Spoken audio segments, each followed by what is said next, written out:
BRS party అధికారంలో లేదని కేంద్రంతో కొట్లాడితే ఒక్క రూపాయి వచ్చే పరిస్థితి లేదని ఈటల రాజేందర్ అన్నారు. మల్కాజ్గిరి బీజేపీ ఎంపీ అభ్యర్థిగా ఈటల రాజేందర్ పోటీ చేస్తున్నారు. ఎన్నికల ప్రచారంలో భాగంగా ఆయన బోయిన్పల్లిలో పద్మశాలి ఆత్మీయ సమ్మేళనంలో పాల్గొన్నారు. కాంగ్రెస్ ఇచ్చిన హామీలను నమ్మి ప్రజలు ఓటు వేయలేదని, కేసీఆర్ ను ఓడించేందుకు కాంగ్రెస్ కు ఓటు వేశారన్నారు ఈటల రాజేందర్.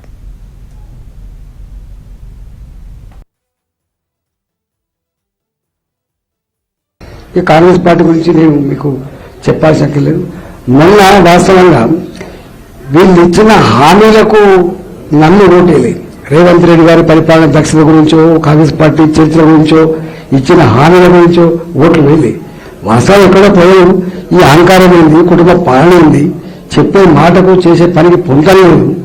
మాటకు పొరుగునే చెప్తుంటాడు, ఆచరణలో ఏముంటలేదు అనేటువంటిది వాళ్ళు గ్రహించి దాని అతిప్రధానమైనది ఏంటంటే 1,00,000 రూపాయలు రుణమాఫీ చేస్తానని చెప్పి గ్రామాలలో 4.5 సంవత్సరాలు గడిచినప్పటికీ కూడా 5 పైసలు బిల్లు ఇవ్వలేదు.